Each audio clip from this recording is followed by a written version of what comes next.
Russian troops continued their offensive in the north of Sumy Oblast, but made no confirmed progress. At the same time, Russian war correspondents claim that Putin's soldiers managed to reach the southern outskirts of Yunakovka. Analysts from the Institute for the Study of War have announced the situation in Sumy region on August the 23rd to the 24th. For these 2 days, Putin's army continued to attack the positions of the Ukrainian Armed Forces in Sumy Oblast, including the Yunakovka area. The Dnieper group of Ukrainian troops reported that the Ukrainian Armed Forces had thwarted an attempt by the Russian SRG to cross the state border in the Prokhody area. The Z channel, associated with the northern group of Russian forces, announced the day before that the command of the 237th Airborne Regiment of the Russian Armed Forces ordered attacks on Ukrainian Armed Forces positions in the eastern part of Yunakovka across an open field. At the same time, some officers of the Russian Armed Forces expressed their protest against such an order. In the end, the attacks were carried out, during which the 237th Airborne Regiment lost up to 80% of its personnel. It is currently on rest and recovery. The enemy is in a difficult situation in the Bessalovka area, since the Russian Armed Forces do not have logistics routes either to or from the settlement. In this section of the front, the 76th Airborne Division is fighting in the Yunakovka area, and the 30th Motorized Rifle Regiment continues to fight in the north of Sumy region. Earlier, Ukrainian troops carried out a successful counterattack and liberated 3 villages in Donetsk Oblast from Russian occupiers: Mikhailivka, Zelenski, and Vladimirovka. This was reported by the Commander-in-Chief of the Armed Forces of Ukraine, Colonel General Alexander Syrsky. The operation was carried out in the Pokrovsky direction, one of the hottest sections of the front, where the Russian army concentrated its main forces.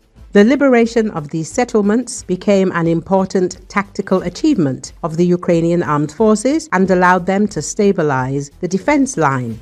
Syrsky personally arrived in the combat zone to listen to the commanders, assess the situation on the spot, and present awards to the soldiers of the 25th Airborne, 68th Jaeger, 32nd and 155th Mechanized Brigades for their fortitude, courage, and selfless service.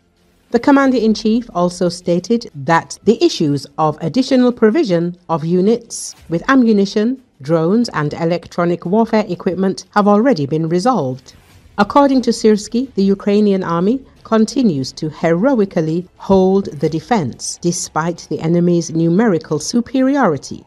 According to open sources and Russian telegram channels, the Russian armed forces are suffering colossal losses in manpower and equipment. Large assault units were recently thrown into battle, but instead of success, they ended up in an operational encirclement.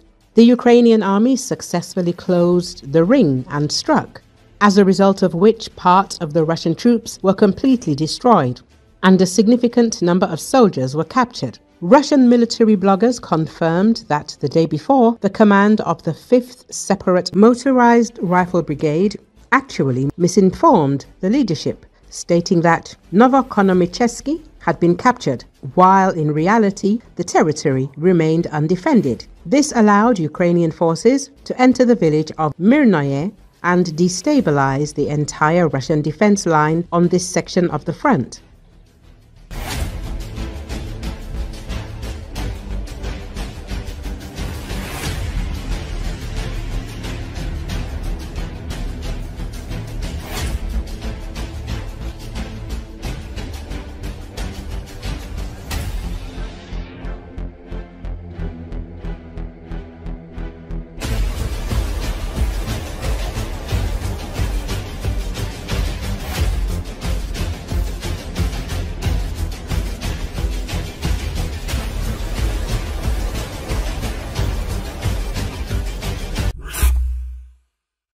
New details continue to emerge in Russia about the large-scale disaster at the Elastic gunpowder plant in the Ryazan region.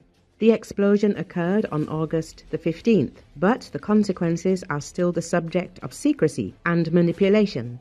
The Russian telegram channel VCHK-OGPU, which is associated with the Russian Special Services, has revealed new details about this explosion. According to him, the shock wave destroyed not only the production buildings but also the underground warehouses of the enterprise. At a depth of several floors, there were storage facilities with ammunition, equipment, and even workers. All of this was blown up.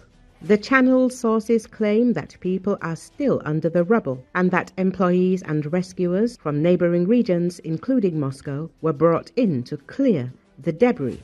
They were strictly ordered not to disclose information despite the mortal danger at the site. One of the eyewitnesses said that a mixture of debris and the remains of plant workers lay under the rescuers' feet. According to official data from the Ministry of Emergency Situations, as of today, 26 people were killed in the explosion and another 154 were injured. However, the interlocutors of the VCHK-OGPU assure that the real losses are much higher.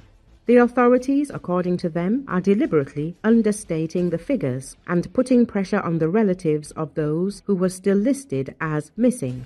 Particularly dramatic were the stories of workers who, after the explosion, ran into the forest in panic, escaping from the fire and collapses. Some of them were discovered only on the second day. The scale of destruction is colossal.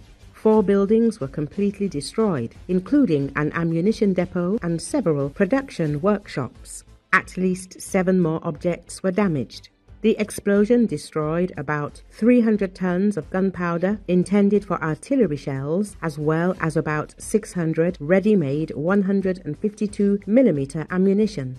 The fire and explosion at Elastica show how vulnerable critical elements of the Russian defense industry are. The destruction of the ammunition depot and production facilities deprives the Russian army of the resources to launch artillery strikes on Ukraine and slows the delivery of new ammunition to the front. Incidents like these are another example of how the Ukrainians can estimate the enemy's losses and hope to weaken its offensive capabilities.